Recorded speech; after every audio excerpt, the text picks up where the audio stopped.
This is from Acts chapter 7, beginning in verse 9. Said, "And the patriarchs, becoming envious, sold Joseph into Egypt, but God was with him, and delivered him out of all of his troubles, and gave him favor and wisdom in the presence of Pharaoh, king of Egypt, and made him governor over Egypt and all his house." There's two words here that I want you to see, two words that I want you to grab a hold of, and they are this, in verse 9, but God. Two of the most important words you will ever hear. But God was with him. But God.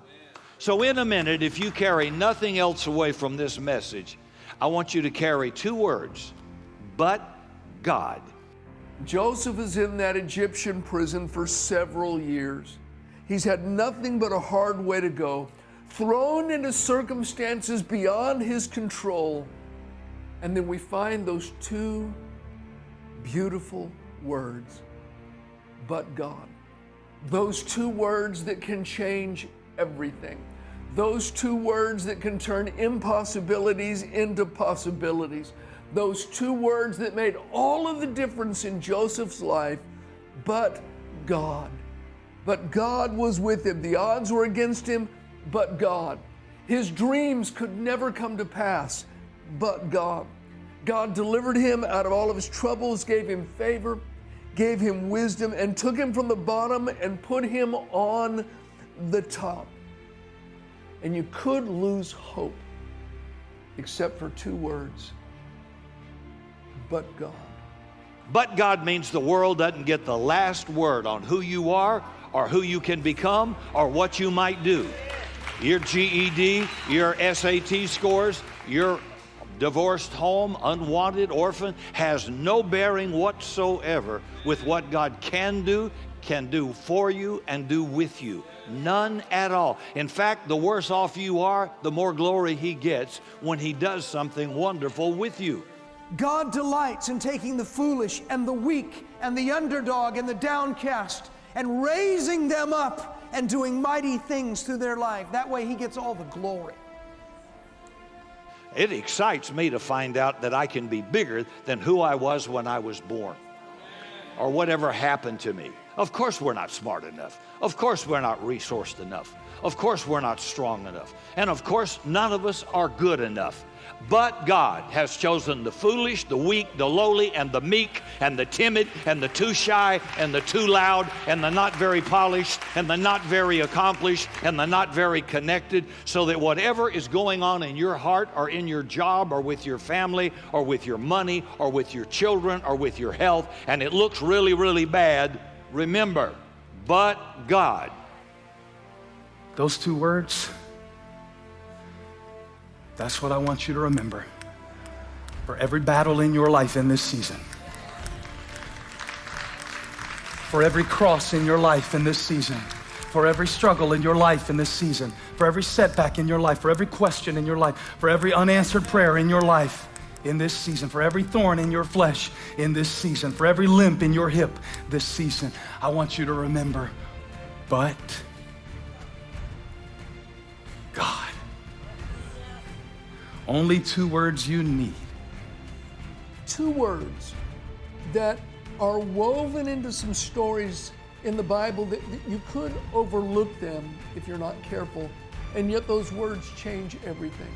You could do a whole study on every time that it says but God in the Bible and you'd be blessed. Abraham was 75 years old and his wife's womb was as good as dead, but God wanted a baby named Isaac. And Abraham even got in the way and messed it up by having Ishmael with Hagar.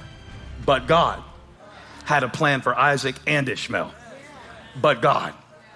That phrase gets used over and over and over in the Bible. Joseph said it to his brothers who, for crying out loud, sold him into slavery.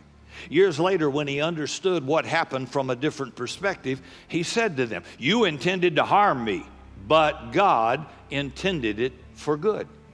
The psalmist said, "My flesh, my heart may fail, but God is the strength of my heart and my portion forever." Jesus said, with human beings it's impossible. Even salvation is impossible.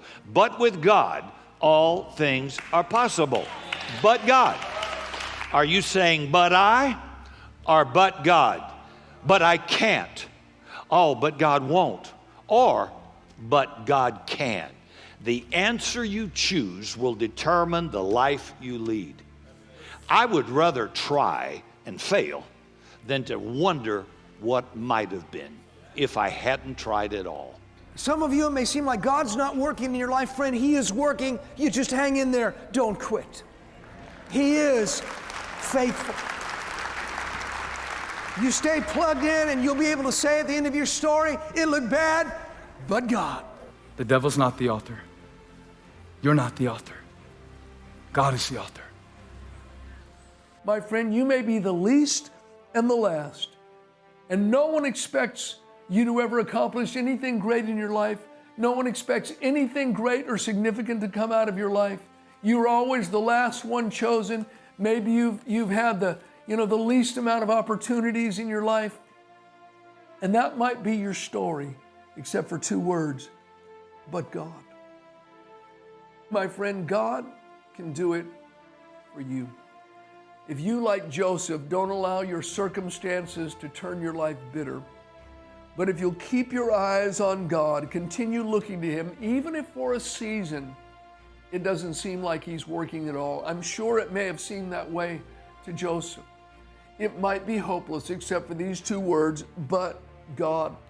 You take God out of the equation and things are hopeless, but you factor Him in and all things are possible. Well, friend, I just want to tell you it's not over. I think there's a but God for you. I don't think it's a coincidence that you're listening to me right now. There's a God in heaven who knows your name. My friend, there are some but gods waiting for you.